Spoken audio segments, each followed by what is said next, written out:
വിശദമായ വാർത്തകളിലേക്ക് കടക്കുകയാണ്. മധ്യ കേരളത്തിലും മലയോര മേഖലകളിലും ഇന്ന് ഒറ്റപ്പെട്ട ശക്തമായ മഴയ്ക്ക് സാധ്യതയുണ്ടെന്ന് കേന്ദ്ര കാലാവസ്ഥാ വകുപ്പ് മുന്നറിയിപ്പ് നൽകുന്നു. കോട്ടയം, എറണാകുളം, തൃശൂർ, കാസർഗോഡ് ജില്ലകളിൽ മഴ മുന്നറിയിപ്പുണ്ട്.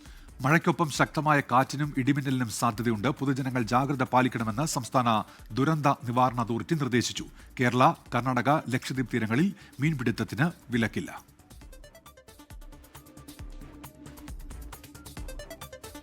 മുതലപ്പുഴയിൽ അപകടത്തിൽ മരിച്ച മത്സ്യത്തൊഴിലാളികളുടെ മൃതദേഹം ഇന്ന് സംസ്കരിക്കും. അഞ്ചുതെങ്ങ് സ്വദേശികളായ മൈക്കിൾ, ജോസഫ് എന്നിവരുടെ മൃതദേഹം പോസ്റ്റ്മോർട്ടത്തിന് ശേഷം ബന്ധുക്കൾക്ക് വിട്ടുനൽകും. മണൽ മാറ്റാത്തതാണ് വീണ്ടും അപകടത്തിന് കാരണമെന്ന പരാതി ഇപ്പോൾ മത്സ്യത്തൊഴിലാളികൾ ഉയർത്തുന്നുണ്ട്. MG പ്രതീഷ് വിവരങ്ങളുമായി തിരുവനന്തപുരത്ത് നിന്ന് ചേരുന്നുണ്ട്. പ്രതീഷ്, ഇത് നാളുകളായുള്ള പരാതിയാണ്. അതുമായി ബന്ധപ്പെട്ട് ഒട്ടേറെ പ്രക്ഷോഭങ്ങൾ നടന്നതാണ് ഈ മുതലപ്പുഴയിലെ മണൽ നീക്കവുമായി ബന്ധപ്പെട്ട്. കഴിഞ്ഞ ദിവസം ഉണ്ടായ ദാരുണമായ സംഭവം വലിയ പ്രതിഷേധം ഉയരുന്നുണ്ടല്ലോ ഇപ്പോഴും പ്രതീഷ്.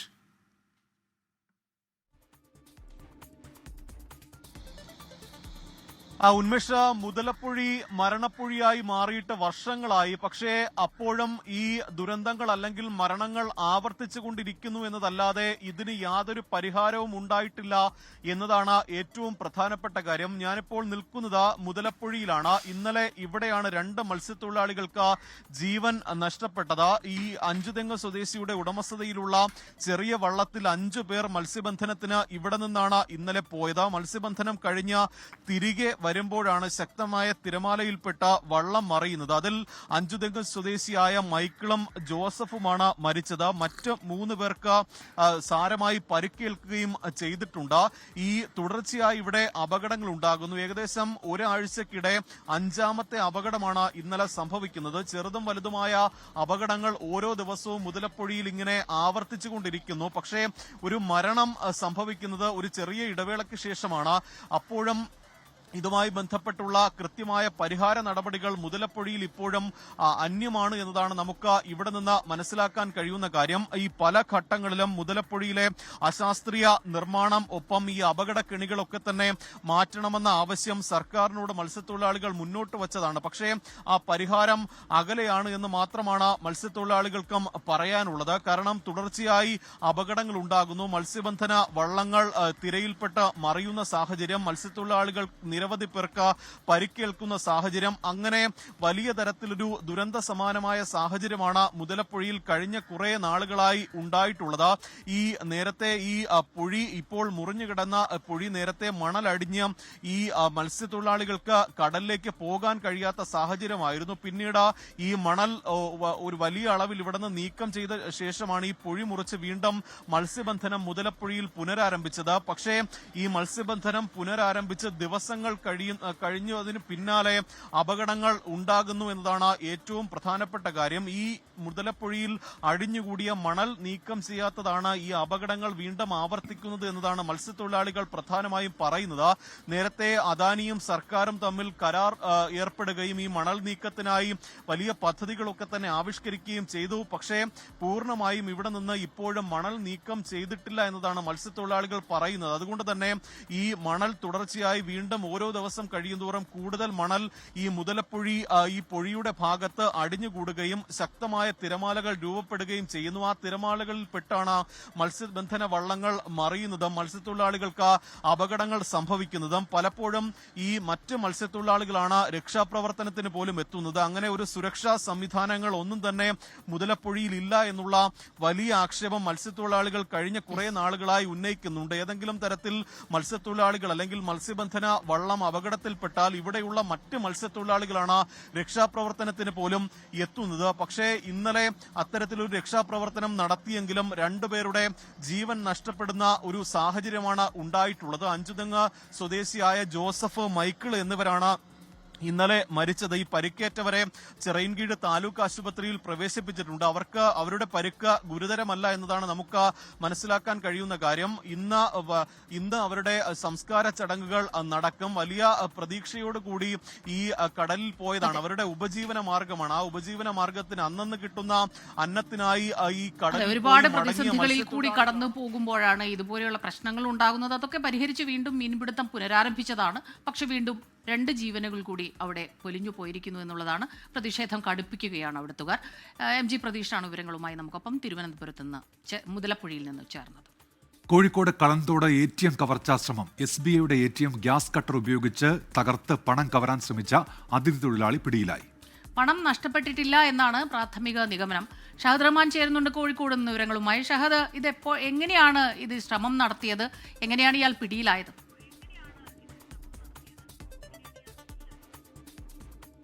Good morning Unmesh, Smitha. രാവിലെ 2:30 കൂടിയിട്ടാണ് ഈ സംഭവം നടക്കുന്നത്. പുലർച്ചെ പോലീസ് പെട്രോളിങ്ങിനായിട്ട് ഇറങ്ങിയതായിരുന്നു. ആ ഘട്ടത്തിലാണ് ഇത്തരത്തിൽ കള്ളൻതോട്, അതായത് കോഴിക്കോട് കുന്നമംഗലത്തിനും മുക്കത്തിനും ഇടയിലുള്ള സ്ഥലമാണ് കള്ളൻതോട് എന്നാണ് പറയുക. കള്ളൻതോടിലുള്ള SBI ATM ഇത്തരത്തിൽ കട്ടർ ഉപയോഗിച്ച് കട്ട് ചെയ്യുന്ന ഇത് കണ്ടത്. ഉടൻ തന്നെ പോലീസ് ഇയാളെ പിടികൂടി. അതിഥി തൊഴിലാളിയാണ് എന്നുള്ളതാണ് നമുക്ക് ഈ ഘട്ടത്തിൽ പോലീസിൽ നിന്നും ലഭ്യമാകുന്നത്. നമുക്ക് സ്ക്രീനിൽ കാണാൻ സാധിക്കും. അതായത് ആ ഈ കട്ടർ ഉപയോഗിച്ച് ATMന്റെ ഒരു ഭാഗം അത് മുറിക്കാനുള്ള ശ്രമം നടത്തിക്കൊണ്ടിരിക്കുകയായിരുന്നു. പുലർച്ചെ 2:30 ആ സമയത്ത്, കൃത്യസമയത്ത് പോലീസ് അവിടെ എത്തിയത് കൊണ്ടാണ് ഇത്തരത്തിൽ ഈ സംഭവം പോലീസിന്റെ ശ്രദ്ധയിൽപ്പെട്ടത്. കാരണം അല്ലെങ്കിൽ രാത്രി ആ സമയത്തൊന്നും അധികം ആരും, അതായത് അത്ര വലിയ കടകളുണ്ടെങ്കിൽ പോലും ആ സമയത്തൊന്നും ആരും ഉണ്ടാകില്ല എന്ന് ഉറപ്പ് വരുത്തിയതിന്റെ അടിസ്ഥാനത്തിലാണ് ഇയാൾ ഇവിടെ ഇത്തരത്തിൽ ഈ ATM പൊളിക്കാൻ വേണ്ടി കയറിയിട്ടുണ്ടായിരുന്നത്. പക്ഷേ നിർഭാഗ്യവശാൽ, അതായത് കള്ളന്റെ നിർഭാഗ്യവശാൽ പോലീസ് ഇത് കാണുകയും തുടർന്ന് ഇയാളെ പിടികൂടുകയും ചെയ്തിട്ടുണ്ട്. ഇയാളെ വിശദമായിട്ട് ചോദ്യം ചെയ്ത് വരികയാണ്. കുന്നമംഗലം പോലീസാണ് ഇയാളെ പിടികൂടിയിട്ടുള്ളത്. ഇയാൾ ആദ്യമായിട്ടാണോ ഇത്തരത്തിലൊരു ശ്രമം നടത്തുന്നത്, അതല്ല ഇത് മുൻകൂട്ടി പ്ലാൻ ചെയ്ത് തയ്യാറാക്കിയതിന്റെ അടിസ്ഥാനത്തിൽ ഇവിടെ എത്തിയതാണോ എന്നതടക്കമുള്ള, അല്ലെങ്കിൽ മറ്റാരുടെയും സഹായം ഉണ്ടായിരുന്നോ എന്നതടക്കമുള്ള കാര്യങ്ങളിൽ കുറെ കൂടെ വിശദീകരണം ലഭ്യമാകേണ്ടതുണ്ട്. അതുകൊണ്ട് അതടക്കമുള്ള കാര്യങ്ങൾ ചോദിച്ച് മനസ്സിലാക്കണം. കുന്നമംഗലം പോലീസാണ് ഇപ്പോൾ ഇയാളെ അറസ്റ്റ് ചെയ്തിട്ടുള്ളത്. ഇയാളുടെ അറസ്റ്റ് രേഖപ്പെടുത്തിയിട്ടുണ്ട് എന്നുള്ളതാണ് നമുക്ക് മനസ്സിലാക്കാൻ സാധിക്കുന്നത്. അപ്പോൾ അല്പസമയത്തിനകം കൂടുതൽ വിശദാംശങ്ങൾ ഇതുമായി ബന്ധപ്പെട്ട് പുറത്തു വരും എന്നാണ് നമ്മൾ മനസ്സിലാക്കുന്നത്. ഷഹദ്, ഏതായാലും കള്ളന്റെ നിർഭാഗ്യം ശരിക്കുള്ള ഭാഗ്യമായി മാറി. അയാളെ പെട്ടെന്ന് തന്നെ പിടികൂടാൻ കഴിഞ്ഞു. പ്രാഥമിക നിഗമനത്തിൽ പൈസയൊന്നും നഷ്ടപ്പെട്ടിട്ടില്ല എന്നാണ് മനസ്സിലാക്കുന്നത്. ഷഹദ് റഹ്മാൻ കോഴിക്കോട് നിന്ന് വിവരങ്ങളുമായി ചേരുകയായിരുന്നു. തമിഴ്നാട് വാൽപ്പാറയിൽ പുലിയുടെ ആക്രമണത്തിൽ കൊല്ലപ്പെട്ട 8 വയസ്സുകാരന്റെ പോസ്റ്റ്മോർട്ടം ഇന്ന് നടക്കും. വാൽപ്പാറ താലൂക്ക് ആശുപത്രിയിലായിരിക്കും പോസ്റ്റ്മോർട്ടം. ഇന്നലെ വൈകുന്നേരമാണ് അസം സ്വദേശി നൂറിൻ ഇസ്ലാമിനെ പുലി ആക്രമിച്ചത്. സുരജ് സജിയാണ് ചേരുന്നത് തൃശ്ശൂരിൽ നിന്ന് വിവരങ്ങളുമായി. വല്ലാതെ വേദനിപ്പിക്കുന്ന വാർത്തയാണ്. പറയൂ സുരജ്, കൂടുതൽ വിവരങ്ങൾ. ഒരു 6 വയസ്സുകാരിയെ പുലി പിടികൂടി 6 ആഴ്ച പോലും ആയിട്ടില്ല. അതിനിടയിലാണ് വീണ്ടും ഒരു കുഞ്ഞിന്റെ കൂടി ജീവൻ നഷ്ടമാകുന്നത്. അതിന്റെ ഞെട്ടലിലാണ് ഈ വാൽപ്പാറ നിവാസികൾ ആകെ ഉള്ളത്. ഇന്നലെ വൈകുന്നേരമാണ് ഈ തേയിലത്തോട്ടത്തിന് നടുവിലെ ഈ ലയത്തിന് മുന്നിലിരുന്ന് ഈ കുട്ടി കളിക്കുകയായിരുന്നു. ഇന്നലെ വൈകുന്നേരം 6:30 അതിനിടയിലാണ് പുലി കുട്ടിയെ ഇവിടെ നിന്ന് കടിച്ചുകൊണ്ടു പോകുന്നത്. പിന്നീട് കുട്ടിയെക്കുറിച്ച് വിവരമൊന്നും ഇല്ലാതിരുന്നതോടെ രക്ഷിതാക്കളും നാട്ടുകാരും ചേർന്ന് നടത്തിയ തിരച്ചിലിൽ ഇവിടെ ഈ ലയത്തിന് അല്പം മാറി ഈ തേയിലത്തോട്ടത്തിൽ നിന്ന് കുട്ടിയുടെ മൃതദേഹം പുലി ഭക്ഷിച്ച നിലയിൽ കണ്ടെത്തുകയായിരുന്നു. മൃതദേഹം എന്തായാലും വാൽപ്പാറയിലെ താലൂക്ക് ആശുപത്രിയിലേക്ക് മാറ്റുകയും ചെയ്തു. ഇന്ന് പോസ്റ്റ്മോർട്ടം നടപടികൾക്ക് ശേഷം ബന്ധുക്കൾക്ക് മൃതദേഹം വിട്ടു നൽകുകയും ചെയ്യും. ഈ സംഭവത്തിൽ ഈ വനംവകുപ്പിനെതിരെ രൂക്ഷ വിമർശനം ഉയരുന്നുണ്ട്. കാരണം ഈ തോട്ടം തൊഴിലാളികളടക്കം താമസിക്കുന്ന ലയത്തിന് സുരക്ഷ കൂട്ടുമെന്ന് വനംവകുപ്പ് നേരത്തെയും അറിയിച്ചിരുന്നതാണ്. പക്ഷെ ഇതുവരെയും അത്തരം നടപടികളൊന്നും ഉണ്ടായിട്ടില്ല. അതാണ് തുടർച്ചയായി ഇത്തരത്തിൽ ഈ തോട്ടം തൊഴിലാളികളടക്കം താമസിക്കുന്ന മേഖലയിൽ ഈ വന്യജീവി ആക്രമണത്തിന് ഇടയാക്കുന്നത് എന്നുള്ളതാണ് ചൂണ്ടിക്കാണിക്കുന്നത്. സ്മിത, ഇന്ന് ലോക യുവജന ദിനമാണ്. രാജ്യ പുരോഗതിയിൽ യുവാക്കൾക്കുള്ള പങ്കിനെക്കുറിച്ച് അവബോധമുണ്ടാക്കുക, മെച്ചപ്പെട്ട വിദ്യാഭ്യാസവും തൊഴിലവസരങ്ങളും ഒരുക്കുക, ഈ ലക്ഷ്യങ്ങളോടെയാണ് ഐക്യരാഷ്ട്ര സംഘടനയുടെ നേതൃത്വത്തിൽ ഈ ദിനം ആചരിക്കുന്നത്. ഓരോ രാജ്യത്തെയും വികസനത്തിലും പുരോഗതിയിലും യുവാക്കൾക്കുള്ള പങ്ക് വളരെ വലുതാണ്. എന്നാൽ വർദ്ധിക്കുന്ന തൊഴിലില്ലായ്മയും മതിയായ അവസരങ്ങളില്ലാത്തതും യുവാക്കളെ പ്രതിസന്ധിയിലാക്കുന്നു. പുതുതലമുറയ്ക്ക് ആവശ്യമായ സാമൂഹ്യ സാമ്പത്തിക സുരക്ഷ ഉറപ്പുവരുത്തുന്നതോടൊപ്പം വെല്ലുവിളികളെ അതിജീവിച്ച് മുന്നേറാൻ പ്രോത്സാഹനം നൽകുക എന്നതാണ് ഈ ദിനം ലക്ഷ്യമിടുന്നത്. This year's theme is about local action for the Sustainable Development Goals. And it is a powerful reminder that the biggest transformations begins with local actions and local leadership. കിഴക്കൻ ആഫ്രിക്കൻ രാജ്യമായ കെനിയയിലെ നൈറോബിയിലാണ് ഇത്തവണ ദിനാചരണം. This moment is not just a calendar event. It is a reflection of our government's commitment to reimagine how we engage with, listen to and empower the young people of this country. The young people are not asking to be included as a favor, but they are demanding inclusion as a right. വിദ്യാഭ്യാസം, തൊഴിൽ, ആരോഗ്യ മേഖലയിൽ കേന്ദ്ര സംസ്ഥാന സർക്കാരുകൾ പ്രത്യേക പദ്ധതികൾ ആവിഷ്കരിച്ച് നടപ്പാക്കുന്നു. ഇന്ത്യയിൽ തൊഴിലെടുക്കുന്നവരുടെ എണ്ണത്തിൽ വലിയൊരു ശതമാനവും യുവാക്കളാണ്. മെച്ചപ്പെട്ട വിദ്യാഭ്യാസത്തിനും കൂടുതൽ തൊഴിലവസരങ്ങൾക്കുമായി വിദേശ രാജ്യങ്ങളിലേക്ക് കുടിയേറുന്ന യുവാക്കളുടെ എണ്ണം അനുദിനം വർദ്ധിക്കുന്ന പശ്ചാത്തലത്തിൽ ഈ ദിനത്തിന്റെ പ്രസക്തി ഏറുകയാണ്. ഇന്ത്യയിലെ യുവാക്കൾ നേരിടുന്ന തൊഴിലില്ലായ്മ പ്രശ്നങ്ങൾക്ക് പരിഹാരം കണ്ടെങ്കിൽ മാത്രമേ രാജ്യത്തിന് മുന്നേറാൻ കഴിയൂ. Research desk 24. ഇപ്പോൾ ഇടുക്കിയിൽ നിന്ന് ഒരു വാർത്ത രാഹുൽ വിജയൻ അറിയിക്കുന്നുണ്ട്. അത് ഇടുക്കി ആനച്ചാലിൽ ഫർണിച്ചർ സ്ഥാപനത്തിൽ തീപിടുത്തമുണ്ടായി എന്നുള്ളതാണ്. ഇന്ന് പുലർച്ചെ 2 മണിയോടെയാണ് തീപിടുത്തം ഉണ്ടായത്. ആനച്ചാലിൽ പ്രവർത്തിക്കുന്ന മോഡേൺ ഫർണിച്ചർ മാർട്ട് എന്ന സ്ഥാപനത്തിലാണ് തീപിടുത്തം ഉണ്ടായത്. കട പൂർണ്ണമായും കത്തി നശിച്ചിട്ടുണ്ട്. ഫയർഫോഴ്സ് തീ ഇപ്പോൾ നിയന്ത്രണ വിധേയമാക്കിയിട്ടുണ്ട് എന്നാണ് രാഹുൽ അറിയിക്കുന്നത്. ആനച്ചാലിലാണ് ഈ സംഭവം. ഇടുക്കിയിൽ മോഡേൺ ഫർണിച്ചർ മാർട്ട് എന്ന സ്ഥാപനമാണ് ഇപ്പോൾ കത്തി നശിച്ചിരിക്കുന്നത്. കട പൂർണ്ണമായും കത്തി നശിച്ചു. പുലർച്ചെ 2 മണിയോടെയായിരുന്നു ഈ തീപിടുത്തം. കേരള സാങ്കേതിക സർവകലാശാല സാമ്പത്തിക പ്രതിസന്ധിയിൽ ചാൻസലർ എന്ന നിലയിൽ ഗവർണർ ഇടപെട്ടേക്കും. ഇടപെടൽ ആവശ്യപ്പെട്ട് വൈസ് ചാൻസലർ അയച്ച കത്തിന് ഗവർണർ മറുപടി അയച്ചു. ഏത് രീതിയിലുള്ള ഇടപെടൽ വേണമെന്ന് നിർദ്ദേശിക്കണമെന്നാണ് ഗവർണർ അയച്ച മറുപടിയിൽ പറയുന്നത്. വൈസ് ചാൻസലർ നൽകിയ ഹർജി ഹൈക്കോടതി പരിഗണിക്കാനിരിക്കെയാണ് ഗവർണറുടെ നീക്കം. സാമ്പത്തിക പ്രശ്നങ്ങൾ ചർച്ച ചെയ്യാൻ പ്രത്യേക സിൻഡിക്കേറ്റ് യോഗവും വൈസ് ചാൻസലർ വിളിച്ചിട്ടുണ്ട്. VC-യും SFIയുമായുള്ള ചർച്ചയും നാളെയുണ്ട്.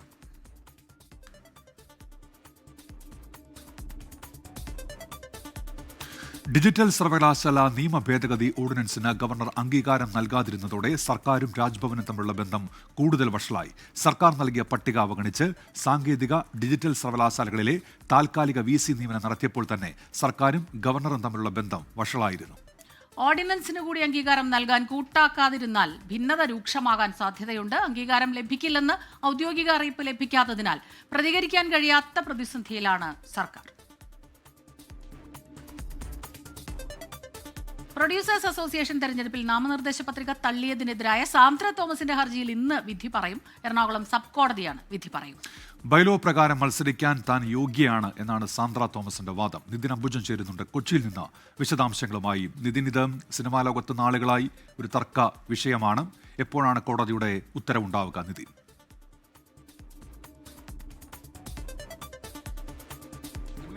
തന്നെ കഴിഞ്ഞ ഏതാനും ദിവസങ്ങളായി സിനിമാ മേഖലയിൽ വലിയ വിവാദങ്ങളും അതോടൊപ്പം തന്നെ ഇതുമായി ബന്ധപ്പെട്ട് വലിയ ചർച്ചകളും ഉണ്ടായിരുന്നു. ഇതൊരു പരസ്യമായ വാക്കേറ്റത്തിലേക്ക് വരെ പോയൊരു സാഹചര്യമാണ് ഉണ്ടായിരുന്നത്. മറ്റന്നാളാണ് പ്രൊഡ്യൂസേഴ്സ് അസോസിയേഷൻ തെരഞ്ഞെടുപ്പ് നടക്കാനിരിക്കുന്നത്. ഇതിനിടയിലാണ് പ്രസിഡന്റ് സ്ഥാനത്തേക്കും മറ്റ് സ്ഥാനത്തേക്കും സാന്ദ്ര തോമസ് നാമനിർദ്ദേശ പത്രിക സമർപ്പിച്ചത്. പക്ഷേ മൂല്യനിർണ്ണയത്തിൽ സാന്ദ്ര തോമസിന്റെ നാമനിർദ്ദേശ പത്രിക തള്ളിയിരുന്നു. പ്രധാനമായും ചൂണ്ടിക്കാട്ടിയത് ഒരു നിർമ്മാതാവ് എന്ന നിലയിൽ സ്വതന്ത്രമായി തന്നെ 3 സിനിമകളുടെ സെൻസർ സർട്ടിഫിക്കറ്റ് വേണമെന്ന വരണാധികാരി നിലപാട് ചൂണ്ടിക്കാട്ടിയാണ് നാമനിർദ്ദേശ പത്രിക തള്ളിയത്. ഇത് ചോദ്യം ചെയ്താണ് കോടതിയെ സമീപിച്ചത്. എറണാകുളം സബ് കോടതിയുടെ വിധി ഇന്നുണ്ടാകും. ഇന്നലെ വിശദമായ വാദം ഇതുമായി ബന്ധപ്പെട്ട് കേട്ടിരുന്നു. ബൈലോ പ്രകാരം വരണാധികാരി നിയമിച്ചതിനെ ബൈലോയ്ക്ക് വിരുദ്ധമായിട്ടാണെന്നൊരു നിലപാടാണ് സാന്ദ്ര തോമസ് ചൂണ്ടിക്കാട്ടിയത്. അങ്ങനെ തന്റെ വിശദമായ വാദം തന്നെ കോടതിയിൽ അറിയിച്ചിട്ടുണ്ട്. എന്തായാലും ഇന്ന് ഉച്ചയോടെ തന്നെ വിധി ഉണ്ടാകുമെന്നാണ് പ്രതീക്ഷിക്കുന്നത്. മറ്റന്നാളാണ് പ്രൊഡ്യൂസേഴ്സ് അസോസിയേഷൻ തെരഞ്ഞെടുപ്പ് നടക്കുന്നത്. പരസ്യമായ വാക്കേറ്റത്തിലും വിവാദത്തിലും വലിയ പോയൊരു തെരഞ്ഞെടുപ്പായിരുന്നു. അതുകൊണ്ട് തന്നെ ഏറെ നിർണായകമായ ഒരു തെരഞ്ഞെടുപ്പാണ് നടക്കാനിരിക്കുന്നത്. ഇതിനിടയിലാണ് പത്രിക തള്ളിയ വരണാധികാരിയുടെ നിലപാടിനെതിരെ സബ് കോടതിയെ സമീപിക്കുകയും ഇന്ന് വിധി ഉണ്ടാവുകയും ചെയ്യുക. പ്രൊഡ്യൂസേഴ്സ് അസോസിയേഷൻ തെരഞ്ഞെടുപ്പ് അടുത്ത സാഹചര്യത്തിൽ ഇന്നത്തെ ദിവസത്തെ ഈ വിധി വളരെ പ്രധാനപ്പെട്ടതാണ്. നിതിൻ അംബുജനാണ് കൊച്ചിയിൽ നിന്ന് വിവരങ്ങളുമായി നമുക്കൊപ്പം ചേർന്നത്.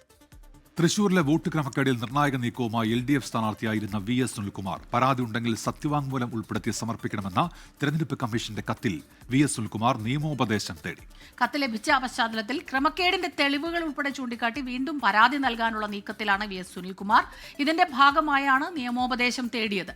പരാതിയിൽ കഴമ്പില്ലെന്ന് കണ്ടാൽ ഭാരതീയ ന്യായ സംഹിത പ്രകാരം കേസെടുക്കുമെന്ന് കത്തിൽ തെരഞ്ഞെടുപ്പ് കമ്മീഷൻ വ്യക്തമാക്കിയിട്ടുണ്ട്. ഇതിനിടെ വോട്ടർ പട്ടികയിലെ ക്രമക്കേടിൽ ആഭ്യന്തര അന്വേഷണത്തിന് കോൺഗ്രസും നീക്കം തുടങ്ങിയിട്ടുണ്ട്. കോതമംഗലത്ത് 23-കാരി ജീവനൊടുക്കിയ സംഭവത്തിൽ പ്രാഥമിക പോസ്റ്റ്മോർട്ടം റിപ്പോർട്ട് ഇന്ന് അന്വേഷണ സംഘം ശേഖരിക്കും. അന്വേഷണ ചുമതലയുള്ള ഉദ്യോഗസ്ഥൻ കളമശ്ശേരി മെഡിക്കൽ കോളേജ് ആശുപത്രിയിലെത്തി വിവരങ്ങൾ തേടും. പെൺകുട്ടിയെ റമീസ് മർദ്ദിച്ചിരുന്നതായി കുടുംബം പരാതി ഉന്നയിച്ചിരുന്നു. പെൺകുട്ടിയുടെ ബന്ധുക്കൾ, സുഹൃത്തുക്കൾ എന്നിവരിൽ നിന്ന് വിശദമായ മൊഴി രേഖപ്പെടുത്തും. റമീസിന്റെ മാതാപിതാക്കളെ ഉൾപ്പെടെ ഉടൻ ചോദ്യം ചെയ്യലിന് വിളിപ്പിച്ചേക്കും. റിമാൻഡിലായ റമീസിനായി കസ്റ്റഡി അപേക്ഷ അടുത്ത ദിവസം പോലീസ് സമർപ്പിക്കും.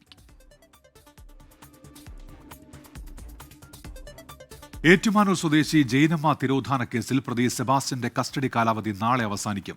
ഇന്ന് റിമാൻഡ് കാലാവധി അവസാനിക്കുന്ന സാഹചര്യത്തിൽ സെബാസ്റ്റ്യനെ കോടതിയിൽ ഹാജരാക്കും. ഒരു ദിവസം കൂടി ക്രൈംബ്രാഞ്ച് കസ്റ്റഡിയിൽ വാങ്ങും. ജൈനമ്മയുടെ മൊബൈൽ ഫോൺ കണ്ടെത്താനായി ഈരാറ്റുപേട്ടയിലടക്കം തെളിവെടുപ്പ് നടത്തിയേക്കുമെന്നാണ് ലഭിക്കുന്ന വിവരം. നേരത്തെ ആലപ്പുഴയിൽ പലയിടങ്ങളിലായി തെളിവെടുപ്പുണ്ടായിരുന്നു. നേരത്തെ സൂചിപ്പിച്ച വാർത്തയിലേക്കാണ്. ഇടുക്കി ആനച്ചാലിൽ ഫർണിച്ചർ കടയിൽ തീപിടുത്തം. മോഡേൺ ഫർണിച്ചർ മാർട്ട് എന്ന കടയിലാണ് തീപിടുത്തമുണ്ടായത്. രാഹുൽ വിജയൻ വാർത്തയുടെ വിശദാംശങ്ങളുമായി ഇപ്പോൾ ചേരുന്നുണ്ട് ഇടുക്കിയിൽ നിന്ന്. രാഹുൽ, ഇതെങ്ങനെയാണ് ഈ തീപിടുത്തം ഉണ്ടായതെന്ന് ഇപ്പോൾ വ്യക്തമായിട്ടുണ്ടോ? എന്തൊക്കെയാണ് വിവരങ്ങൾ രാഹുൽ?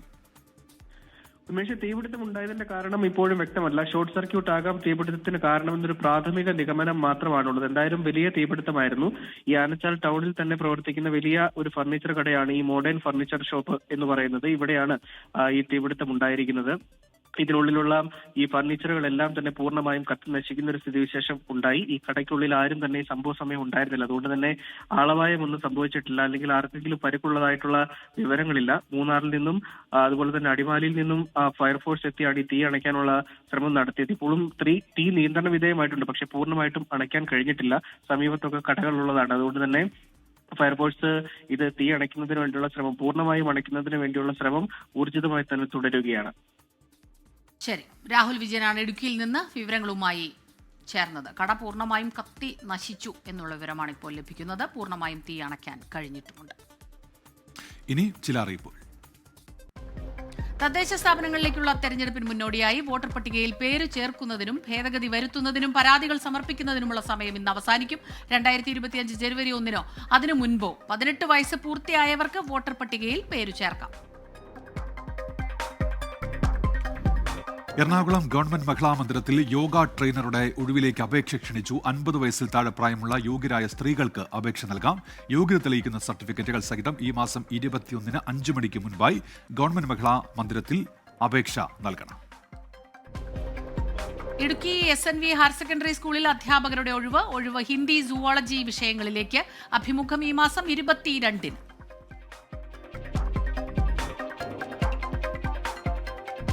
തിരുവനന്തപുരം നെയ്യാറ്റിൻകര ആയുർവേദ ആശുപത്രിയിൽ ഫിസിയോതെറാപ്പിസ്റ്റിന്റെ ഒഴിവുണ്ട്. അഭിമുഖം ഇന്ന് നടക്കും. മലപ്പുറം വളാഞ്ചേരി ഹയർ സെക്കൻഡറി സ്കൂളിൽ അധ്യാപകരുടെ ഒഴിവ്. HSS വിഭാഗം ഹിന്ദി, അറബിക്, പൊളിറ്റിക്കൽ സയൻസ്, സംസ്കൃതം, സുവോളജി എന്നീ വിഷയങ്ങളിലാണ് നിയമനം. അഭിമുഖം ഈ മാസം 21-ന്. രാഹുൽ ഗാന്ധി ഉയർത്തിയ വോട്ടർ പട്ടിക ക്രമക്കേടിൽ തുടർ നടപടികൾ ചർച്ച ചെയ്യുന്നതിനായി കോൺഗ്രസിന്റെ പ്രത്യേക യോഗം ഇന്ന് വൈകിട്ട് 4:30 AICC ആസ്ഥാനത്താണ് യോഗം. സംസ്ഥാനങ്ങളിലേക്ക് കൂടി പ്രതിഷേധം ശക്തമാക്കാനാണ് ഇന്ത്യ മുന്നണിയുടെ തീരുമാനം. ബൽറാം നെടുങ്ങാടി ചേരുന്നുണ്ട് ഡൽഹിയിൽ നിന്ന് ഇപ്പോൾ വിവരങ്ങളുമായി. Balram, good morning Balram. ഇന്നലെ നമ്മൾ വലിയ പ്രതിഷേധം കണ്ടതാണ് ഡൽഹിയിൽ. ഇനി ഇതിന്റെ തുടർച്ചകളാണോ ഉണ്ടാവുക Balram? Very good morning Unmesh, Smitha. Congress ഒരു പ്രതിഷേധത്തിന് തുടക്കമിട്ടിരിക്കുന്നു. അതിന് ഇനി എങ്ങനെ മുന്നോട്ട് കൊണ്ടുപോകണം എന്നത് സംബന്ധിച്ചുള്ള ചർച്ചകൾക്ക് വേണ്ടിയാണ് കോൺഗ്രസിന്റെ ജനറൽ സെക്രട്ടറിമാരുടെ നിർണായക യോഗം ഇന്ന് വിളിച്ചിരിക്കുന്നത്. ഇന്നലെ ചേരാനായിരുന്നു നേരത്തെ നിശ്ചയിച്ചിരുന്നത് എങ്കിൽ പിന്നീട് ഇന്നത്തേക്ക് മാറ്റിവെക്കുകയായിരുന്നു. കോൺഗ്രസിനെ സംബന്ധിച്ചിടത്തോളം കേന്ദ്ര സർക്കാരിനെ, ഒപ്പം തന്നെ വർഷങ്ങളായി ഉന്നയിച്ചുകൊണ്ടിരിക്കുന്ന ഒരു ആരോപണം, അത് സംബന്ധിച്ചുള്ള വ്യക്തമായ തെളിവുകൾ ലഭിച്ചിരിക്കുന്നു. ഒപ്പം തന്നെ രാജ്യത്തിന്റെ വിവിധ ഭാഗങ്ങളിൽ നിന്നും അതിന് അനുകൂലമായ പ്രതികരണങ്ങൾ ലഭിച്ചിരിക്കുന്നു. മറ്റ് പ്രതിപക്ഷ പാർട്ടികളുടെ പിന്തുണ കൂടി ലഭിച്ചിരിക്കുകയാണ്.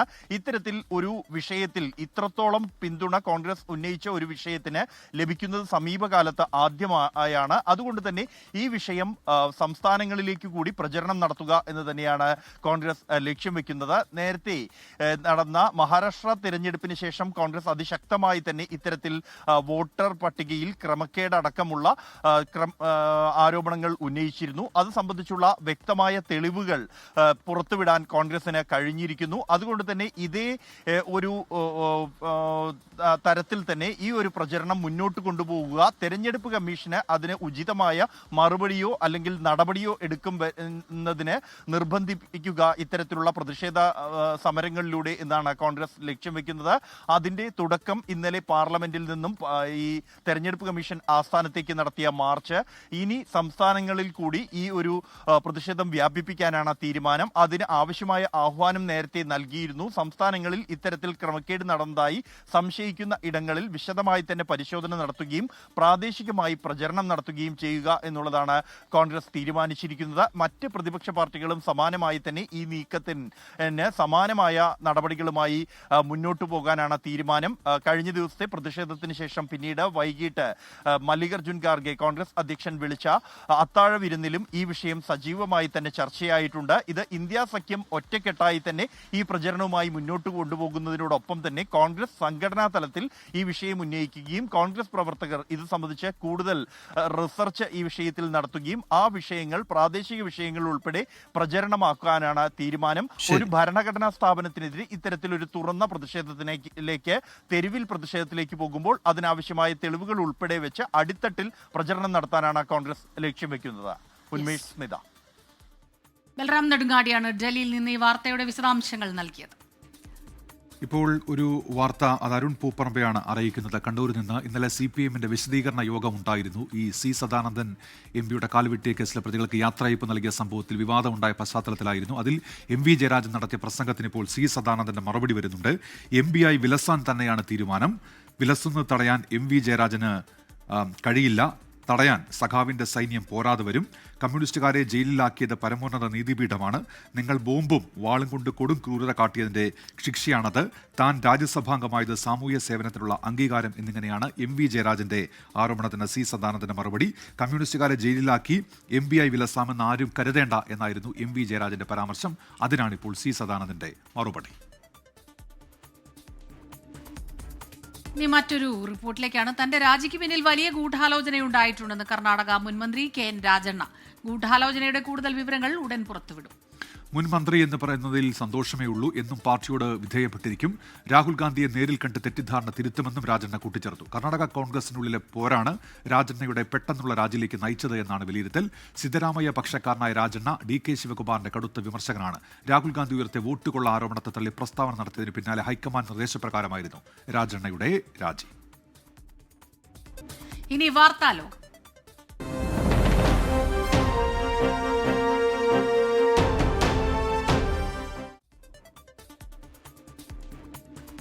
അധിക തീരുവയിൽ ചൈനയ്ക്ക് സാവകാശം അനുവദിച്ച് അമേരിക്കൻ പ്രസിഡന്റ് ഡൊണാൾഡ് ട്രംപ് അധിക തീരുവ 90 ദിവസത്തേക്ക് മരവിപ്പിച്ചു.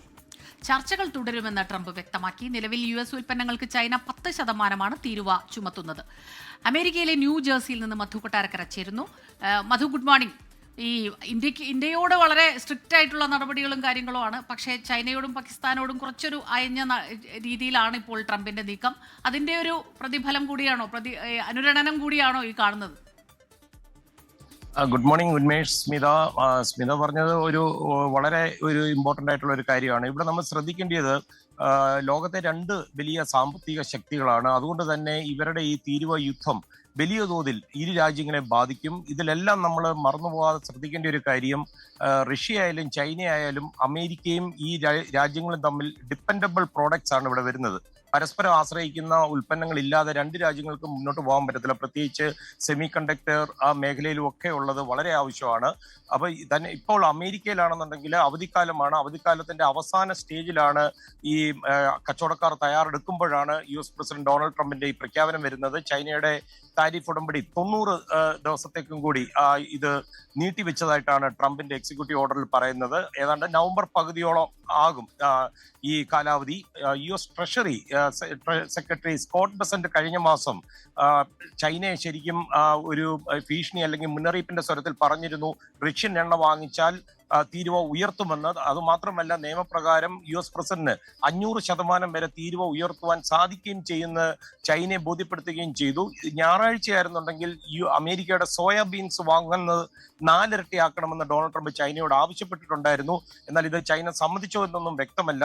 നവംബർ ആദ്യം ഇവരെ ഈ കാലാവധി നീട്ടിയിരിക്കുന്നതിനാൽ ക്രിസ്മസ് സീസണിലാണ് ഏറ്റവും കൂടുതൽ ചൈനയിൽ നിന്നുള്ള ഉൽപ്പന്നങ്ങൾ, ഇലക്ട്രോണിക്സ്, അതുപോലെ വസ്ത്രങ്ങൾ, കളിപ്പാട്ടങ്ങൾ ഇവയൊക്കെ അമേരിക്കയിലേക്ക് ഇറക്കുമതി ചെയ്യുന്നത്. പറയുന്നത്. അതുകൊണ്ട് തന്നെ ഈ ഇറക്കുമതിയിൽ വലിയ വർധനയുള്ളതുകൊണ്ട് ഇത് വളരെ നിർണായകമായിരിക്കും രണ്ട് രാജ്യങ്ങൾക്കും.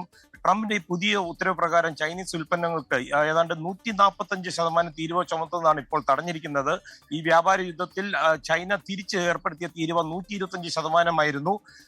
എന്ത് സംഭവിക്കുമെന്ന് നമുക്ക് കാണാമെന്നാണ് ഇന്ന് വൈറ്റ് ഹൗസിൽ മാധ്യമപ്രവർത്തകരോട് സംസാരിക്കവേ ട്രംപ് പറഞ്ഞത്. അത് മാത്രമല്ല, ട്രംപ് ചൈനീസ് പ്രസിഡന്റ് ഷി ജിൻപിങ്ങുമായിട്ടുള്ള തന്റെ നല്ല ബന്ധത്തെ പറ്റി എടുത്തു പറയുകയും ചെയ്തിട്ടുണ്ട്.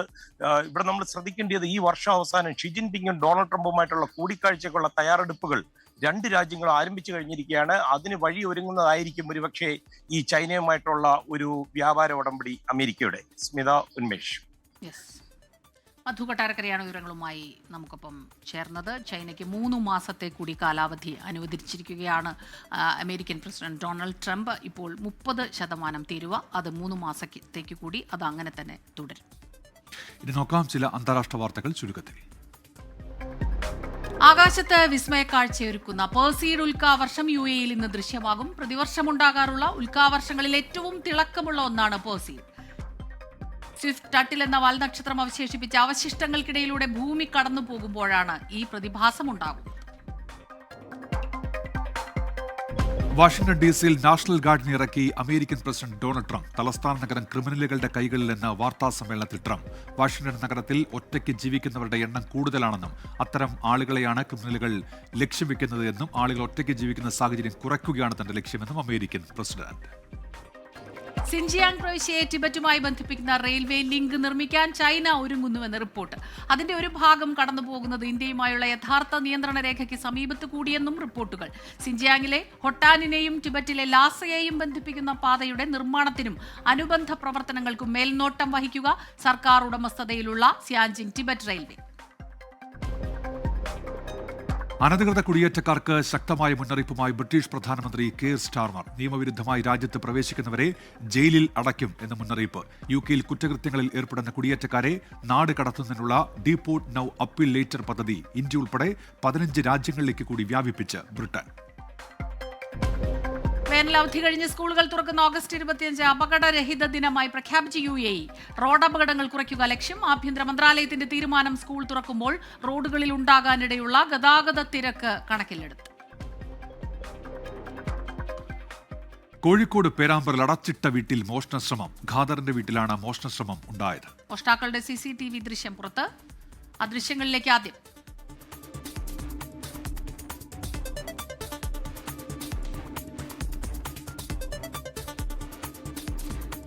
ഷഹദ് റഹ്മാൻ ചേരുന്നുണ്ട് കോഴിക്കോട് നിന്ന് വിവരങ്ങളുമായി. ഷഹദ്, വളരെ ആസൂത്രിതമായിട്ടാണ് വന്നതെന്ന് തോന്നുന്നു മോഷ്ടാക്കൾ.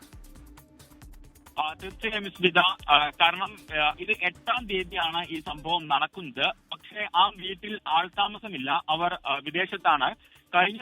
ഇത് കഴിഞ്ഞ ദിവസമാണ്. എന്നാൽ വീട്ടിൽ CCTV പരിശോധിക്കുന്ന സമയത്ത് 2 പേർ വീട്ടിലേക്ക് വന്നത് CCTV-യിൽ പതിഞ്ഞ കാര്യം ഈ വീട്ടുകാരുടെ, അതായത് ബന്ധുക്കളുടെ ശ്രദ്ധയിൽപ്പെടുന്നത്. ഈസ്റ്റ് പേരാമ്പ്രയിലാണ് ഈ അടച്ചിട്ട വീട്ടിൽ മോഷണ ശ്രമം നടന്നിട്ടുള്ളത്. 2 പേർ ചേർന്നിട്ടാണ് ഇവിടേക്ക് വന്നിട്ടുണ്ടായിരുന്നത്. ഈസ്റ്റ് പേരാമ്പ്ര NIS ഓഡിറ്റോറിയത്തിനടുത്ത് വട്ടുകുനി ഖാദറിന്റെ വീട്ടിലാണ് ഇത്തരത്തിൽ 2 പേര് വന്നിട്ടുണ്ടായിരുന്നത്. വീടിന്റെ പല ഭാഗങ്ങളിൽ ഇവർ നടക്കുന്നുണ്ട്. അത് CCTV ദൃശ്യങ്ങളിൽ വളരെ വ്യക്തവുമാണ്. മഴക്കോട്ട് തിരിച്ച് ഹെൽമെറ്റ് ഒക്കെ ഇട്ട് മുഖംമൂടിയൊക്കെ ഇട്ടിട്ടാണ് ഇവർ ഈ മോഷണ ശ്രമത്തിനായിട്ട് എത്തിയിട്ടുണ്ടായിരുന്നത്. വീടിന്റെ പല ഭാഗങ്ങളിൽ നടന്നെങ്കിലും ഇവർക്ക് അകത്ത് കയറാനുള്ള ഒരു സാഹചര്യം അവിടെ ഉണ്ടായിരുന്നില്ല എന്നുള്ളതാണ്. മാത്രമല്ല, വീടിന് ചുറ്റും CCTV ഉള്ളത് ഇവരുടെ ശ്രദ്ധയിൽപ്പെടുകയും അതിൽ ഒരു CCTV ഇവർ മറയ്ക്കാൻ ശ്രമിക്കുകയും ചെയ്യുന്നുണ്ട്.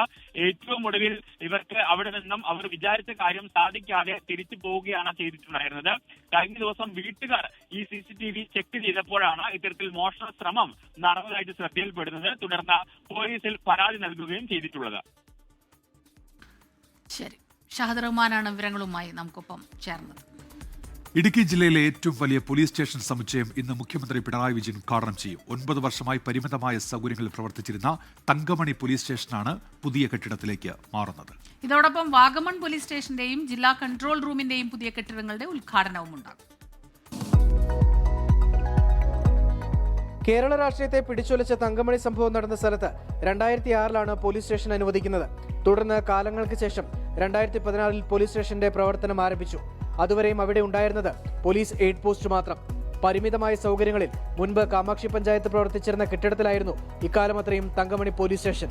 2 കോടിയിലധികം മുതൽ മുടക്കിയാണ് അത്യാധുനിക സൗകര്യങ്ങളോടുകൂടിയ പുതിയ ബഹുനില മന്ദിരം നിർമ്മിച്ചത്. ഇതിന്റെ ഉദ്ഘാടനം ഞങ്ങൾ ഈ നാട്ടിലുള്ള എല്ലാ ആളുകളും കൂടെ സംയുക്തമായിട്ടാണ് ചെയ്യുന്നത്. നമ്മളിത് ചെയ്യുമ്പോൾ നമ്മളതിൻ്റെ പ്രത്യേകത എന്ന് പറഞ്ഞാൽ ഈ നാടിൻ്റെ ഒരു ഉത്സവമായിട്ടാണ് നമ്മൾ ഈ പോലീസ് സ്റ്റേഷനെ കാണുന്നത്. കാരണം ഈ നാട്ടിൽ ആളുകൾ വരാനും അവരുടെ സാഹചര്യങ്ങളും സംവിധാനങ്ങളും ഒക്കെ അവർക്ക് വിലയിരുത്താനും ഒക്കെ ഉള്ള ഒരു സാഹചര്യം ഇവിടെയുണ്ട്. ഇവിടെ നല്ല ഉദ്യോഗസ്ഥരാണ് ഇവിടെ ഇപ്പം പ്രവർത്തിക്കുന്നത്.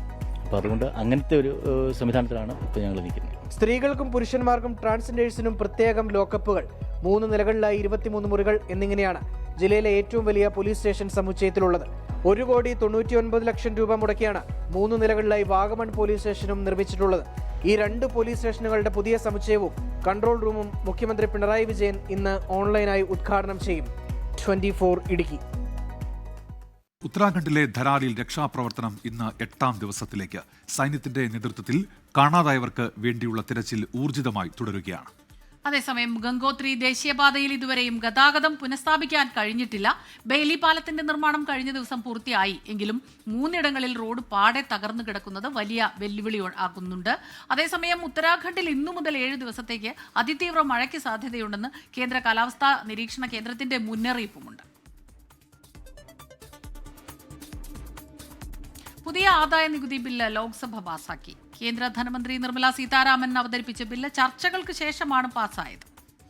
രാജ്യസഭ കൂടി പാസാക്കുന്നതോടെ ബിൽ നിയമമാകും. നികുതിദായകരുടെ റീഫണ്ടിൽ ബിൽ വ്യക്തത വരുത്തിയിട്ടുണ്ട്. ബില്ലിൽ ഭവന വായ്പ എടുത്തവർക്ക് ആശ്വാസം നൽകുന്ന ഇളവുകളുമുണ്ട്.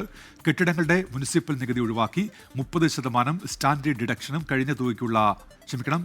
സ്റ്റാൻഡേർഡ് ഡിഡക്ഷനും കഴിഞ്ഞുള്ള തുകയ്ക്ക് ആദായ നികുതി നൽകിയാൽ മതിയാകും. പെൻഷൻ ഫണ്ടുകളിൽ നിന്നുള്ള വരുമാനത്തിന് കമ്മ്യൂട്ടഡ് പെൻഷൻ ഡിഡക്ഷൻ അംഗീകരിക്കും. അവസാന തീയതിക്ക് ശേഷം ആദായ നികുതി റിട്ടേൺ സമർപ്പിക്കുന്നവർക്ക് റീഫണ്ട് നൽകില്ല എന്ന വ്യവസ്ഥയിൽ മാറ്റമുണ്ട്. ഇനി മുതൽ റീഫണ്ടിന് നികുതി അടയ്ക്കുന്ന ദിവസമാണ് പരിഗണിക്കുക. ഇനി ചില ദേശീയ വാർത്തകൾ ഒറ്റനോട്ടത്തിൽ. ഉത്തരാഖണ്ഡിലെ ധരാലിയിൽ രക്ഷാപ്രവർത്തനം ഇന്ന് 8ാം ദിവസത്തിലേക്ക്. സൈന്യത്തിന്റെ നേതൃത്വത്തിൽ കാണാതായവർക്കായുള്ള തെരച്ചിൽ ഊർജിതമായി തുടരുന്നു. അതേസമയം ഗംഗോത്രി ദേശീയപാതയിൽ ഇതുവരെയും ഗതാഗതം പുനഃസ്ഥാപിക്കാൻ കഴിഞ്ഞിട്ടില്ല. ബംഗ്ലാദേശിൽ നിന്നുള്ള ജൂട്ട് ഉൽപ്പന്നങ്ങളുടെ ഇറക്കുമതി നിരോധിച്ച് ഇന്ത്യ. ബംഗ്ലാദേശ്, ഇന്ത്യ രാജ്യങ്ങൾ തമ്മിലുള്ള തർക്കങ്ങൾ തുടരുന്ന സാഹചര്യത്തിലാണ് വിലക്ക്. ജൂട്ട് കൊണ്ട് നിർമ്മിക്കുന്ന ബാഗുകൾ, വസ്ത്രങ്ങൾ, നൂലുകൾ, മറ്റ് സാധനങ്ങൾ എന്നിവയ്ക്ക് നിരോധനം ഏർപ്പെടുത്തി. ഹിമാചൽ പ്രദേശിൽ മഴക്കെടുതിയിൽ മരിച്ചവരുടെ എണ്ണം 229ആയി. 1988 കോടിയുടെ നാശനഷ്ടമുണ്ടായെന്ന് റിപ്പോർട്ടുകൾ. ഏറ്റവും കൂടുതൽ നാശനഷ്ടമുണ്ടായത് മാണ്ഡി ജില്ലയിൽ. സെപ്റ്റംബർ 1 മുതൽ എയർ ഇന്ത്യ ഡൽഹിയിൽ നിന്ന് വാഷിംഗ്ടണിലേക്കുള്ള വിമാന സർവീസുകൾ റദ്ദാക്കും. നിലവിൽ ഉപയോഗിക്കുന്ന ഡ്രീം ലൈനർ വിമാനങ്ങളുടെ നവീകരണം മൂലം സർവീസിന് വിമാനങ്ങൾ ഇല്ലാത്തതാണ് കാരണം. സെപ്റ്റംബർ 1 ശേഷം വാഷിംഗ്ടണിലേക്കുള്ള എയർ ഇന്ത്യ വിമാനങ്ങളിൽ ടിക്കറ്റ് ബുക്ക് ചെയ്തവർക്ക് ബദൽ യാത്രാ സംവിധാനം ഒരുക്കും. ഉത്തരാഖണ്ഡിൽ വരും ദിവസങ്ങളിൽ കനത്ത മഴയ്ക്ക് സാധ്യതയുണ്ടെന്ന് കേന്ദ്ര കാലാവസ്ഥാ വകുപ്പ്. മുന്നറിയിപ്പിന്റെ പശ്ചാത്തലത്തിൽ കേദാർനാഥ് യാത്ര 3 ദിവസത്തേക്ക് നിർത്തിവെച്ചു.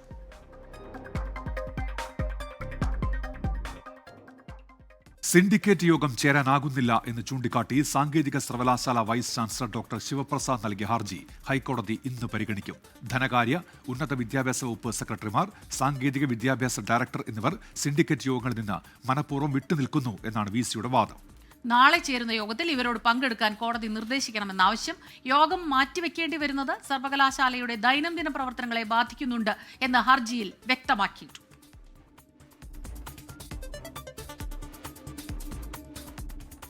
കൊച്ചി നഗരത്തിൽ കുടിവെള്ളം മുടങ്ങിയിട്ട് 10 ദിവസത്തിലധികമായി. കടവന്ത്ര, കലൂർ, തമ്മനം, വൈറ്റില, തൈക്കൂടം, പൂണിത്തുറ എന്നിവിടങ്ങളിലാണ് കുടിവെള്ള പ്രതിസന്ധി അതിരൂക്ഷമായത്. വാട്ടർ അതോറിറ്റിക്ക് മുന്നിൽ നാട്ടുകാർ നടത്തിയ പ്രതിഷേധത്തെ തുടർന്ന് ഇന്നു മുതൽ ജലവിതരണം നടത്താമെന്ന് അധികൃതർ ഉറപ്പ് നൽകിയിരുന്നു. ഉറപ്പ് പാലിക്കപ്പെട്ടില്ലെങ്കിൽ ശക്തമായ സമരം എന്നാണ് പ്രദേശവാസികൾ പറയുന്നത്. വാട്ടർ അതോറിറ്റിയിൽ പാചകം ചെയ്ത് സമരം നടത്തുമെന്നും അവർ പറയുന്നുണ്ട്. ആലുവയിലുണ്ടായ അറ്റകുറ്റപ്പണിയെ തുടർന്നാണ് നഗരത്തിൽ കുടിവെള്ളം മുടങ്ങിയത്. ലക്ഷദ്വീപ് പോർട്ട് അഡ്മിനിസ്ട്രേഷന് മുന്നിൽ ഇന്ന് ദ്വീപ് നിവാസികൾ പ്രതിഷേധിക്കും. രാവിലെ 10 മണിയോടെയാണ് പ്രതിഷേധം. അവശ്യ സാധനങ്ങൾ എത്തുന്നതിൽ ക്ഷാമം നേരിട്ടിരുന്നു. പഞ്ചസാര, ഗോതമ്പ്, പയറുവർഗ്ഗങ്ങൾ തുടങ്ങിയവയ്ക്കാണ് കവരത്തി, അഗത്തി അടക്കമുള്ള ദ്വീപുകളിൽ ക്ഷാമം നേരിട്ടത്. 24 വാർത്തയെ തുടർന്ന് 17-ാം തീയതി പുതിയ ബാർജ് ഷെഡ്യൂൾ ചെയ്യുമെന്ന് കൊച്ചിൻ പോർട്ട് രേഖാമൂലം അറിയിച്ചെങ്കിലും പ്രശ്നം ഇപ്പോഴും തുടരുകയാണ്.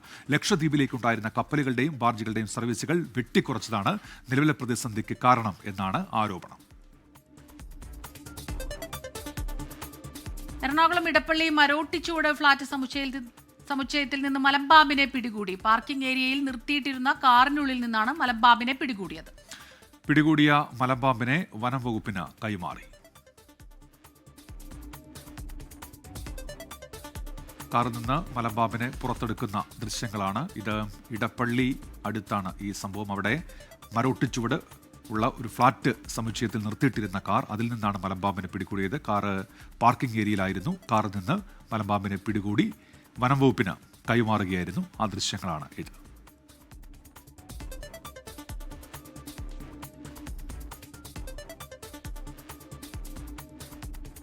മറ്റൊരു പ്രധാനപ്പെട്ട വാർത്ത ഇന്ന് രാവിലെ വന്നതാണ്. കമ്മ്യൂണിസ്റ്റുകാരെ ജയിലിലാക്കി MP ആയി വിലസാമെന്ന് ആരും കരുതേണ്ടെന്ന MV ജയരാജന്റെ പരാമർശത്തിന് മറുപടിയുമായി C സദാനന്ദൻ MP ആയി വിലസാൻ തന്നെയാണ് തീരുമാനമെന്നും തടയാൻ MV ജയരാജൻ മതിയാകില്ലെന്നും C സദാനന്ദൻ. കാലുവെട്ടിയ കേസിൽ കമ്മ്യൂണിസ്റ്റുകാരെ ജയിലിലാക്കിയത് പരമോന്നത നീതിപീഠമാണ്. താൻ രാജ്യസഭാംഗമായത് സാമൂഹ്യ സേവനത്തിനുള്ള അംഗീകാരമായാണെന്നും C സദാനന്ദൻ MPയുടെ ഫേസ്ബുക്ക് കുറിപ്പ്. അരുൺ പൂപ്പറമ്പ കണ്ണൂരിൽ നിന്ന്. അരുൺ, ഇന്നലെ CPIന്റെ വിശദീകരണ യോഗം ഉണ്ടായിരുന്നുവല്ലോ, അവിടെ ഉള്ള പരാമർശത്തിനാണോ ഈ മറുപടി? അരുൺ. ഉന്മേഷ്, തീർച്ചയായും മട്ടന്നൂർ ഉരുവച്ചാലിൽ ഇന്നലെ CPIM സംഘടിപ്പിച്ച രാഷ്ട്രീയ വിശദീകരണ യോഗത്തിനിടെയായിരുന്നു CPIM സംസ്ഥാന സെക്രട്ടേറിയറ്റ് അംഗമായ MV ജയരാജൻ C സദാനന്ദൻ MPയെ വിമർശിച്ച് രംഗത്ത് വന്നത്. അതിൽ ഞങ്ങളുടെ സഖാക്കളെ ജയിലിലടച്ച് MP ആയി വിലസാമെന്ന് കരുതേണ്ട, അത് അനുവദിക്കില്ല എന്നായിരുന്നു MV ജയരാജന്റെ പരാമർശം. അതിനെതിരെയാണ് ഇപ്പോൾ C സദാനന്ദൻ MP ഇപ്പോൾ പ്രതികരിച്ചിരിക്കുന്നത്. MP ആയി വിലസാൻ തന്നെയാണ് തീരുമാനം. വിലസുന്നത് തടയാൻ ജയരാജനോ സഖാവിന്റെ സൈന്യത്തിനോ അതിനെ തടയാൻ കഴിയില്ല എന്നതാണ് ഫേസ്ബുക്ക് പോസ്റ്റിലൂടെ പറയുന്നത്. കമ്മ്യൂണിസ്റ്റുകാരെ ജയിലിലാക്കിയത് പരമോന്നത നീതിപീഠമാണ്. നിങ്ങൾ ബോംബും വാളും കൊണ്ട് കൊടും ക്രൂരത കാട്ടിയതിന്റെ ശിക്ഷയാണിത് എന്നുൾപ്പെടെയുള്ള കാര്യങ്ങൾ ആണ് ഈ ഫേസ്ബുക്ക് പോസ്റ്റിൽ പറയുന്നത്. നേരത്തെ ഇത്തരത്തിലൊരു പ്രതികരണം C സദാനന്ദൻ MPയുടെ ഭാഗത്തുനിന്ന് ആദ്യമായിട്ടാണ്. നേരത്തെയും MPക്കെതിരെയുള്ള വിമർശനങ്ങൾ CPIM നേതാക്കളുടെ ഭാഗത്തുനിന്നുണ്ടായിരുന്നു. പക്ഷേ രൂക്ഷമായ ഭാഷയിൽ അതിന് മറുപടി പറയുന്നത് ഇതാദ്യമായാണ്.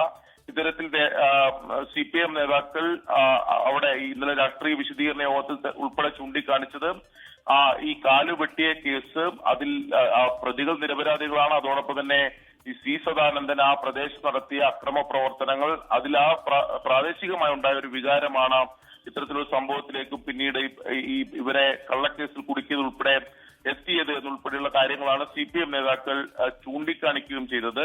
അതേ രാഷ്ട്രീയ വിശദീകരണ യോഗത്തിലായിരുന്നു MV ജയരാജന്റെ ഈ വിമർശനം. അതിനാണ് ഇപ്പോൾ C സദാനന്ദൻ MP ഫേസ്ബുക്ക് കുറിപ്പിലൂടെ മറുപടി പറഞ്ഞത്. അരുൺ പൂപ്പറമ്പയാണ് കണ്ണൂരിൽ നിന്ന് വിവരങ്ങൾ നൽകിയത്. മുഖം മിനുക്കി തൃശൂർ ശ്രീ കേരളവർമ്മ കോളേജ്. പൈതൃക കോളേജ് പദ്ധതി പ്രകാരം ശ്രീ കേരളവർമ്മ കോളേജിൽ നിർമ്മിച്ച PG സമുച്ചയം തുറന്നു. കിഫ്ബിയിൽ നിന്ന് 14.32 കോടി രൂപ ചെലവിലാണ് പൈതൃക തനിമ നിലനിർത്തി കോളേജിൽ മികച്ച വിദ്യാഭ്യാസവും ഭൗതിക സാഹചര്യങ്ങളും ഒരുക്കിയത്.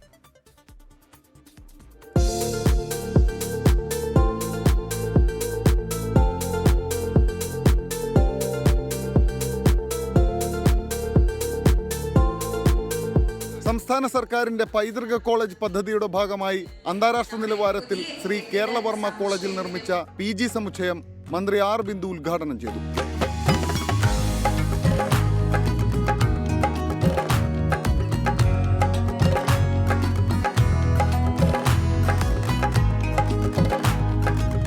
കേരളവർമ്മയ്ക്ക് സവിശേഷമായ ഒരു സ്ഥാനമുണ്ട് കേരളത്തിൻ്റെ ഉന്നത വിദ്യാഭ്യാസ മേഖലയിൽ.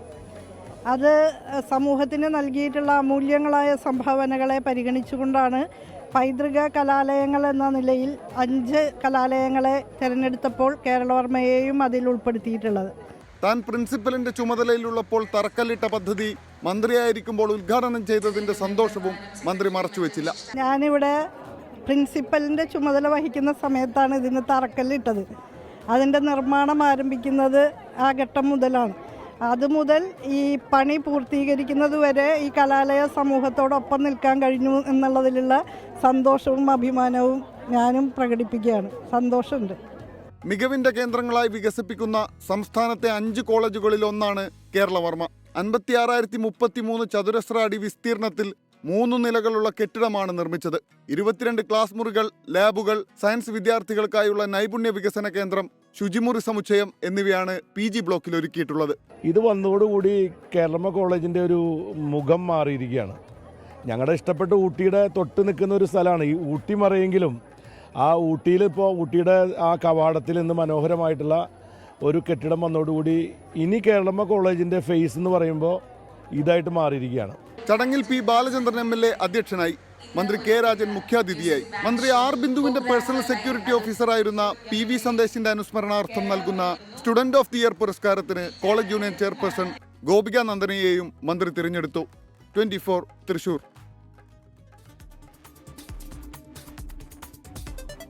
BJPയിൽ സംസ്ഥാന ജനറൽ സെക്രട്ടറി S. സുരേഷിന്റെ നേതൃത്വത്തിൽ പുതിയ ഗ്രൂപ്പ് എന്ന ആരോപണം. K. സുരേന്ദ്രൻ, MT രമേശ് വിഭാഗങ്ങളെ വെട്ടിനിരത്തി യുവമോർച്ചയിൽ S. സുരേഷ് പിടിമുറുക്കി. പ്രഖ്യാപിച്ച Yuva Morcha ഭാരവാഹികളിൽ സിംഹഭാഗവും S. Suresh വിഭാഗക്കാരാണ്. K. Surendran, MT Ramesh വിഭാഗങ്ങൾ കടുത്ത വിയോജിപ്പിലും. ജനറൽ സെക്രട്ടറി ആയതോടെ പാർട്ടിയിൽ കരുത്തനായ S. സുരേഷ് യുവമോർച്ചയെ ഹൈജാക്ക് ചെയ്തെന്നാണ് പാർട്ടിയിൽ ഒരു വിഭാഗത്തിന്റെ ആരോപണം. K. സുരേന്ദ്രൻ, MT രമേശ് വിഭാഗങ്ങളെ വെട്ടിനിരത്തി S. സുരേഷ് യുവമോർച്ച സംസ്ഥാന ഭാരവാഹികളെ പ്രഖ്യാപിച്ചു. ടാലന്റ് ഹണ്ടിൽ പ്രസിഡന്റ് സ്ഥാനത്ത് ഒന്നാമതെത്തിയ നിപിൻ കൃഷ്ണനെ സെക്രട്ടറിയായി ഒതുക്കിയതോടെ ടാലന്റ് ഹണ്ട് പ്രഹസനമായി മാറിയെന്ന ആരോപണമുയർന്നു. യുവമോർച്ച സംസ്ഥാന അധ്യക്ഷ സ്ഥാനത്തേക്ക് സജീവമായി പരിഗണിക്കപ്പെട്ടിരുന്ന MT രമേശ് വിഭാഗത്തിലെ നേതാവാണ് നിപിൻ കൃഷ്ണൻ. നിലവിലെ യുവമോർച്ച സംസ്ഥാന അധ്യക്ഷൻ മനു പ്രസാദ് S. സുരേഷ് വിഭാഗക്കാരനാണ്. ചാനൽ ചർച്ചകളിലെ പാർട്ടിയുടെ മുഖമായ യുവരാജ് ഗോകുലിനെ പരിഗണിച്ചില്ല. ലഹരി ഉപയോഗത്തിന് SFI പുറത്താക്കിയ നേതാവ് ഗോകുൽ ഗോപിനാഥിനെ ജനറൽ സെക്രട്ടറിയാക്കിയതിലും യുവമോർച്ചയ്ക്കുള്ളിൽ വ്യാപക പ്രതിഷേധം. K. സുരേന്ദ്രൻ പക്ഷക്കാരനായ യുവമോർച്ച ജില്ലാ പ്രസിഡന്റുമാരെ ഭാരവാഹി പട്ടികയിൽ നിന്ന് വെട്ടിനിരത്തി. നന്നായി സംഘടനാ പ്രവർത്തനം നടത്തിയ തിരുവനന്തപുരം ജില്ലാ പ്രസിഡന്റ് സജിത്ത് മാരായമുട്ടം, കൊല്ലത്തെ പ്രണവ് താമരക്കുളം, എറണാകുളത്തെ വൈശാഖ്, മലപ്പുറത്തെ സുബിത്ത്, പത്തനംതിട്ടയിലെ നിധിൻ ശിവ, കാസർഗോഡ് നിന്നുള്ള സംസ്ഥാന സെക്രട്ടറി അഞ്ജു ജോസ്റ്റി എന്നിവരുടെ മേൽവിലാസം പോലുമില്ല. MT രമേശ് വിഭാഗക്കാരനായ തൃശൂർ ജില്ലാ പ്രസിഡന്റ് സബീഷ്, കോഴിക്കോട്ടെ റെനീഷ് എന്നിവരെയും ഭാരവാഹിത്വത്തിൽ നിന്ന് വെട്ടിനിരത്തി. സോഷ്യൽ മീഡിയ കൺവീനർമാരെ മാറ്റി നിർത്തിയാൽ 21 പേരാണ് യുവമോർച്ച സംസ്ഥാന ഭാരവാഹികൾ. K. സുരേന്ദ്രൻ വിഭാഗക്കാരായ 4 പേരും MT രമേശ് വിഭാഗക്കാരായ 3 പേരും ഒഴികെയുള്ളവരെല്ലാം S. സുരേഷിനെ പിന്തുണയ്ക്കുന്നവരാണ്. അലക്സ് റാം മുഹമ്മദ്, 24 തിരുവനന്തപുരം. ഇതോടെ മോർണിംഗ് ന്യൂസ് പൂർണ്ണമാകുന്നു. ഇനി ഗുഡ് മോർണിംഗ് വിത്ത് RC ഗണ്ഠൻ നായർ കാണാം. SKN ചേരുന്നു. നമസ്കാരം.